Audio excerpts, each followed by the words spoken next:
तो hello my dear friends, आज की इस क्लास में हम लोग अकाउंट से रिलेटेड कुछ इंपॉर्टेंट वन लाइनर क्वेश्चंस को समझेंगे, साथ ही कुछ इंपॉर्टेंट एमसीक्यूज भी करेंगे जो अकाउंट से रिलेटेड एग्जाम या फिर इंटरव्यू के लिए खास करके बहुत ही ज़्यादा इंपॉर्टेंट है। इसलिए आप इस वीडियो को पूरा देखेंगे ताकि आप आसानी से अकाउंट से रिलेटेड एग्जाम और इंटरव्यू को फेस कर सके। तो चलिए दोस्तों, फटाफट से शुरू करते हैं।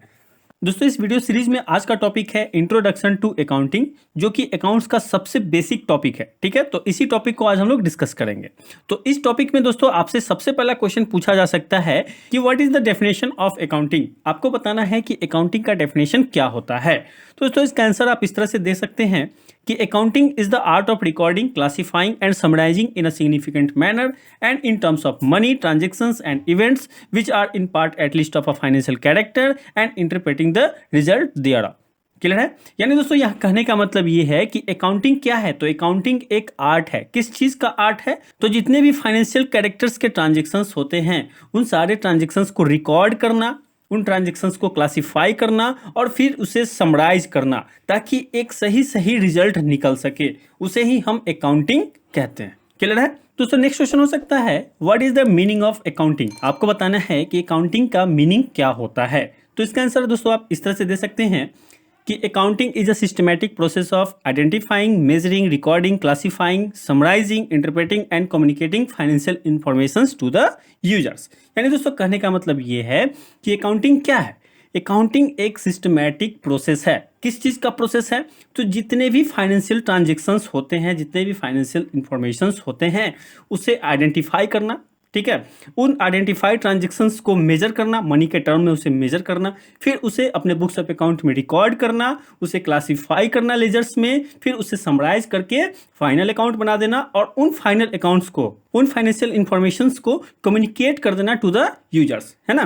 क्लियर? तो यही है दोस्तों अकाउंटिंग का मीनिंग। चलिए नेक्स्ट क्वेश्चन देखते हैं। दोस्तों नेक्स्ट क्वेश्चन हो सकता है कि what are the characteristics of accounting. आपको बताना है कि अकाउंटिंग की क्या क्या विशेषताएं होती हैं। दोस्तों इसका आंसर आप इस तरह से दे सकते हैं कि some important characteristic of accounting are, सबसे पहला है identification of financial transactions and event. है ना? सबसे पहले आप क्या करते हैं कि आपके बिजनेस में जितने भी ट्रांजेक्शन्स होते हैं उन सारे ट्रांजेक्शन्स में से फाइनेंशियल कैरेक्टर के जो ट्रांजेक्शन्स होते हैं उन सारे ट्रांजेक्शन्स को आप आइडेंटिफाई करते हैं। क्लियर है? उसके बाद आप क्या करते हैं कि जो आपने ट्रांजेक्शन्स को आइडेंटिफाई किया है ना, मेजरिंग द आइडेंटिफाइड ट्रांजेक्शन्स, जिन ट्रांजेक्शन्स को आपने आइडेंटिफाई किया उसे आप मेजर करते हैं किसके टर्म में? तो मनी के टर्म में, कि भाई ये जो ट्रांजेक्शन है ये ट्रांजेक्शन्स का वैल्यू कितना है। क्लियर है? चलिए नेक्स्ट आता है हमारा रिकॉर्डिंग। अब इन आइडेंटिफाइड ट्रांजेक्शन्स को मेजर करने के बाद उसे अब आप अपने बुक्स ऑफ अकाउंट में रिकॉर्ड कर लेते हैं, यानी कि जर्नल में उसका एंट्री कर लेते हैं। क्लियर है? नेक्स्ट आता है हमारा क्लासिफाइंग। है ना? रिकॉर्ड करने के बाद उन सारे ट्रांजेक्शन्स को आप क्लासिफाई करते हैं, अलग अलग लेजर्स में उसे आप पोस्ट कर देते हैं। क्लियर है? नेक्स्ट आता है हमारा समराइजिंग। क्लासिफाई करने के बाद उसका आप समराइजिंग करते हैं, यानी कि सारे लेजर्स को आप एक जगह समराइज कर देते हैं, ट्रायल बैलेंस बनाते हैं और फिर उससे आप फाइनल अकाउंट बनाते हैं, balance sheet and trading and profit and loss account. Next आता है एनालिसिस एंड इंटरप्रिटेशन, यानी कि जब आप फाइनल अकाउंट बना लेते हैं, बुक्स ऑफ अकाउंट को फाइनल कर लेते हैं, तो उन फाइनल अकाउंट को आप देखते हैं और एनालिसिस करते हैं कि भाई आपके बिजनेस में हो क्या रहा है, आपका बिजनेस प्रॉफिट गेन कर रहा है या नहीं, आपके बिजनेस का फाइनेंशियल पोजीशन क्या है, ये सारी चीज़ें आप एनालिसिस करते हैं। ठीक है, तो ये सारी कुछ अकाउंटिंग के कैरेक्टरिस्टिक हैं, विशेषताएं हैं। नेक्स्ट क्वेश्चन दोस्तों आप लोगों से पूछा जा सकता है कि explain the characteristics of accounting. आपको अकाउंटिंग की विशेषताओं को एक्सप्लेन करने के लिए कहा जा सकता है। ठीक है, तो हम लोगों ने पिछले क्वेश्चन में भी इसे अच्छे से एक्सप्लेन किया है, लेकिन एक बार फिर से आप इसे समझ लीजिए। तो इसे हम इस तरह से एक्सप्लेन कर सकते हैं कि सबसे पहला है identification of financial transactions and event. जैसा कि हम लोगों ने पहले भी समझा कि only those transaction and events are recorded in accounting which are of a financial character and can be measured in terms of money. है ना? हम सिर्फ उन्हीं ट्रांजेक्शंस को, उन्हीं इवेंट्स को रिकॉर्ड करेंगे जो कि फाइनेंशियल कैरेक्टर का होगा और जिसे हम मनी के टर्म में कन्वर्ट कर सके, मनी के टर्म में मेजर कर सके। नेक्स्ट है मेजरिंग द आइडेंटिफाइड ट्रांजेक्शन। इसमें कहता है कि accounting measure the transactions and event in term of money, यानी कि currency of a country. Accounting में क्या होता है कि जितने भी ट्रांजेक्शन्स होते हैं उन सारे ट्रांजेक्शन्स को आप मनी के टर्म में मेजर करते हैं, यानी कि जिस कंट्री में आप अकाउंटिंग कर रहे हैं उस कंट्री के करेंसी के टर्म में इसे मेजर करते हैं। जैसे कि इंडिया का करेंसी क्या है, रुपीज है, तो कोई भी ट्रांजेक्शन होगा तो उसे हम रुपीज में मेजर करेंगे। क्लियर है। नेक्स्ट आता है हमारा recording. It is the process of recording business transactions of financial character in the books of original entry, that is journal, है ना। तो आपने ट्रांजेक्शंस को आइडेंटिफाई कर लिया, मेजर कर लिया, उसे आप क्या करेंगे, अपने बुक्स ऑफ अकाउंट में रिकॉर्ड कर लेंगे। कहाँ रिकॉर्ड कर लेंगे, तो जर्नल में रिकॉर्ड कर लेंगे, जिसे हम बुक्स ऑफ ओरिजिनल एंट्री भी कहते हैं। ये पॉइंट भी इंटरव्यू में बनता है कि बुक्स ऑफ ओरिजिनल एंट्री किसे कहेंगे, तो आपका आंसर होगा जर्नल। नेक्स्ट है क्लासिफाइंग। यहां पे कहता है कि after recording the transaction in the journal और subsidiary books the transaction are classified. ठीक है। Classification is the process of grouping the transaction of one nature at one place in a separate account called ledger. तो यहाँ पे कहता है कि जब आप ट्रांजेक्शंस को जर्नल में या फिर सब्सिडरी बुक्स में रिकॉर्ड कर लेते हैं तो फिर बाद में उन ट्रांजेक्शंस को क्लासिफाई करते हैं।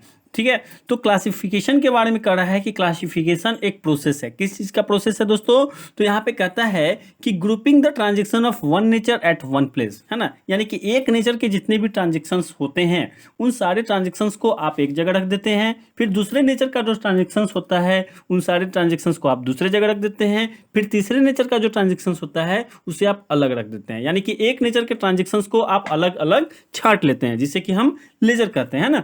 ट्रांजेक्शंस को जर्नल में एंट्री करने के बाद हम ट्रांजेक्शंस का क्लासिफिकेशन करते हैं और उसे हम अलग अलग लेजर में पोस्ट कर देते हैं। क्लियर है। नेक्स्ट है समराइजिंग। यहां पे कहता है दोस्तों कि summarising is the art of presenting the classified data in a manner which is understandable and useful for internal and external users of accounting information. This process lead to be balancing of ledger, preparation of trial balance, trading and profit and loss account and balance sheet. यानी दोस्तों यहाँ पे कहने का मतलब ये है कि जब आप ट्रांजेक्शंस को क्लासिफाई कर लेते हैं तो उन सारे क्लासिफाइड ट्रांजेक्शंस को आप क्या करते हैं, समराइज कर देते हैं। इसके लिए आप क्या करते हैं कि जो भी लेजर्स होते हैं उन सारे लेजर्स का आप बैलेंसिंग कर लेते हैं और उन बैलेंस की मदद से आप ट्रायल बैलेंस बना लेते हैं और उसी से फिर आप trading and profit and loss account and balance sheet बना लेते हैं। क्लियर है। तो ये होता है समराइजिंग का प्रोसेस। नेक्स्ट है एनालिसिस एंड इंटरप्रिटेशन। तो यहाँ पे कहता है दोस्तों कि analysis and interpretation of the financial data are carried out so that the users of financial data can make a meaningful judgment of the profitability and financial position of the business, है ना। तो जब आप summarise कर लेते हैं data को तो उसके बाद आप क्या करते हैं कि उसका एनालिसिस करते हैं और इंटरप्रिटेशन करते हैं, जिससे कि आपके बिजनेस का प्रॉफिटेबिलिटी और फाइनेंशियल पोजीशन का पता लगाया जा सके। क्लियर है दोस्तों। वीडियो अच्छा लग रहा हो तो वीडियो को लाइक कर लीजिएगा, दोस्तों के साथ शेयर कीजिएगा और चैनल पर नए आए हैं तो इस चैनल को सब्सक्राइब जरूर कर लीजिएगा ताकि आपको इसी तरह के इंफॉर्मेटिव वीडियोस मिलते रहे।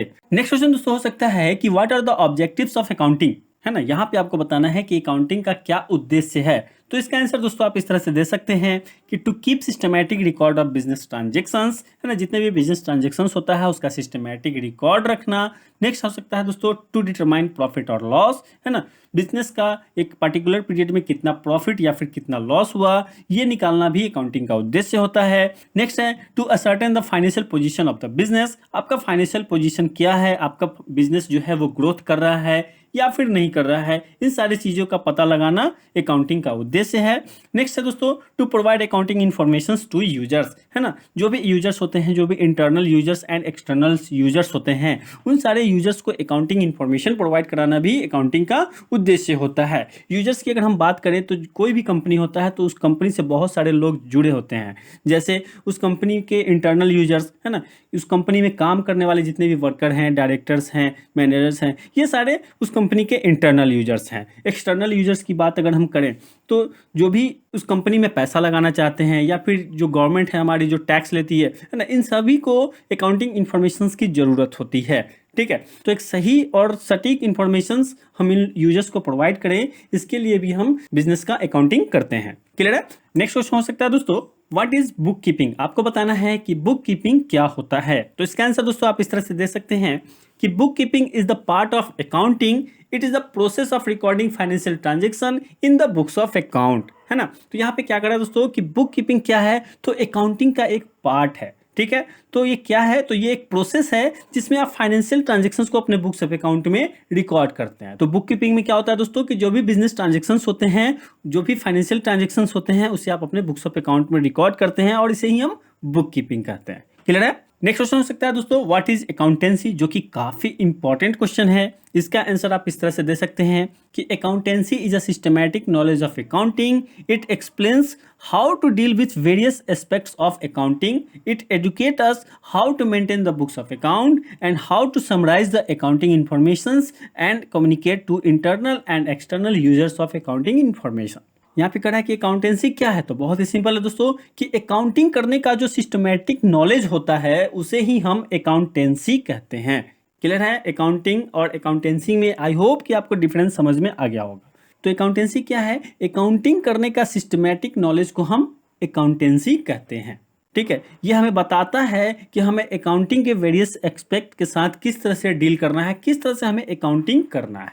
ठीक है, ये हमें सिखाता है, it educate us how to maintain the books of accounts, कि हमें किस तरह से अकाउंट्स को मेंटेन करना है, किस तरह से उसे समराइज करना है और किस तरह से उन इंफॉर्मेशंस को कम्युनिकेट करना है इंटरनल और एक्सटर्नल यूजर्स के साथ। क्लियर है? नेक्स्ट क्वेश्चन हो सकता है दोस्तों कि who are the internal users of accounting information. I hope कि इसका आंसर आपको पता होगा, हम लोगों ने पहले ही डिस्कस कर लिया है, फिर भी इसका आंसर मैं यहाँ पे दे रहा हूँ। इसका आंसर आप इस तरह से दे सकते हैं कि internal users are the person who are directly involve in managing and operating the business enterprises such as owners, directors, managers, employees and workers etcetera. Clear है? तो इंटरनल यूजर्स कौन होंगे? तो जो डायरेक्टली इन्वॉल्व है किसी भी बिजनेस इंटरप्राइजेस से।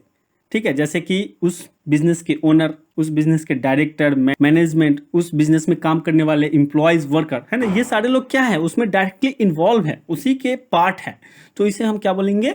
इंटरनल यूजर्स बोलेंगे।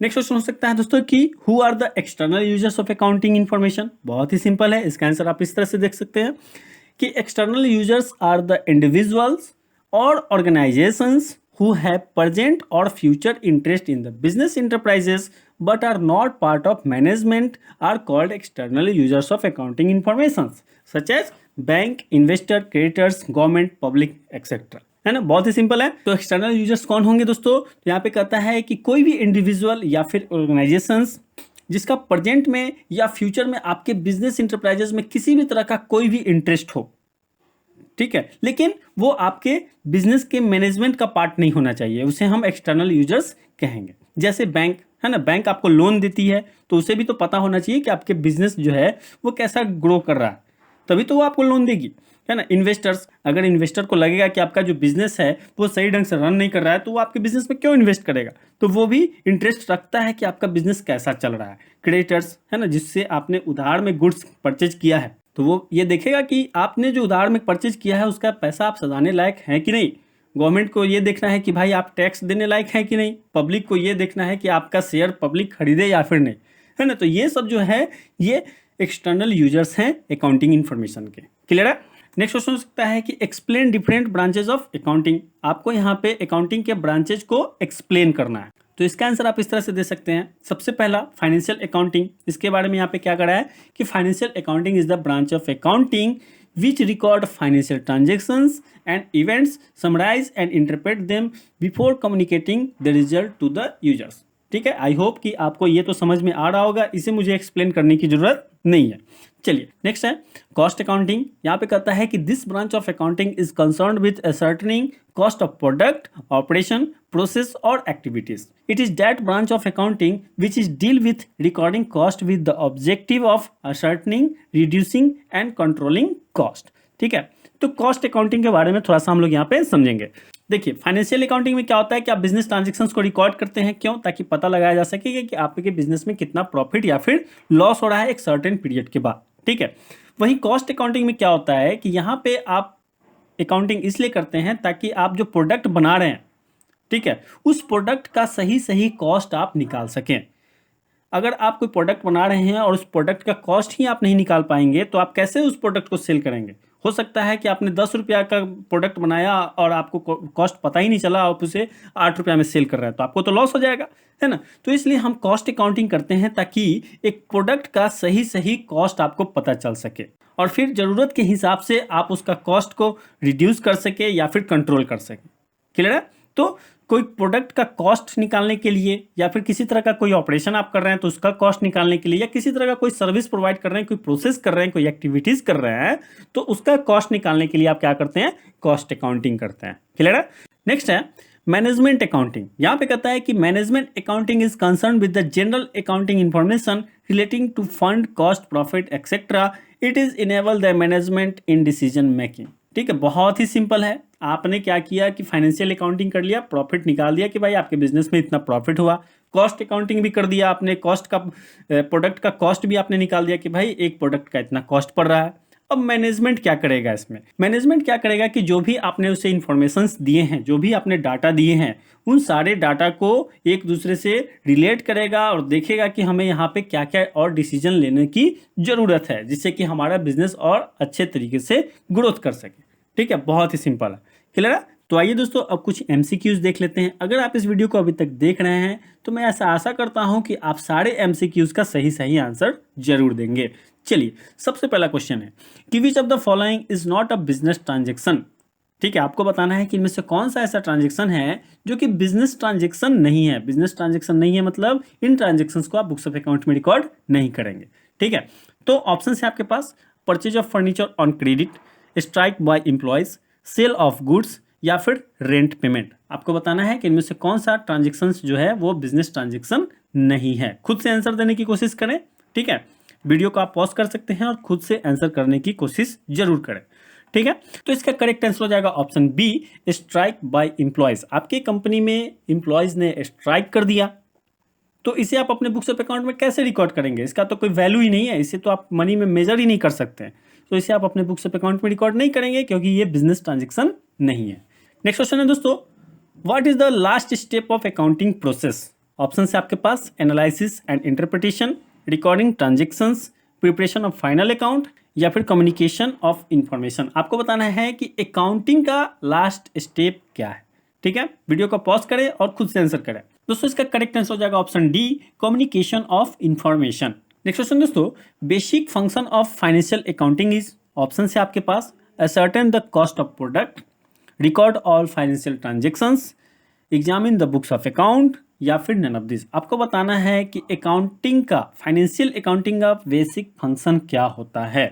तो इसका करेक्ट आंसर हो जाएगा option B, record all financial transactions. है ना, सबसे बेसिक फंक्शन क्या है दोस्तों कि जितने भी फाइनेंशियल ट्रांजेक्शन है उसे रिकॉर्ड कर दो।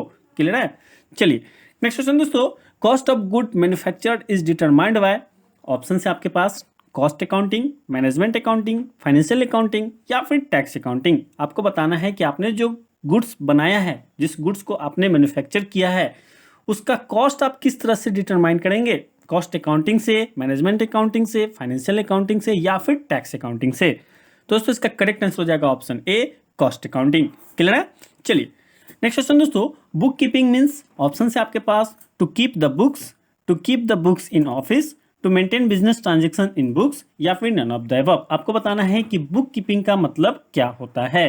दोस्तों इसका करेक्ट आंसर हो जाएगा option C, to maintain business transaction in books. Clear है दोस्तों। अगर आपको इन वन लाइनर क्वेश्चंस के पीडीएफ नोट्स चाहिए या एमसीक्यू के नोट्स चाहिए तो लिंक मैंने डिस्क्रिप्शन में डाल दिया है, वहां से आप आसानी से पीडीएफ डाउनलोड कर सकते हैं। साथ ही दोस्तों वीडियो अच्छा लगा हो तो वीडियो को लाइक कर दीजिए, दोस्तों के साथ शेयर कीजिए, और चैनल पे नए आए हैं तो इस चैनल को सब्सक्राइब कर लीजिए। Thank you for watching. Vande Mataram.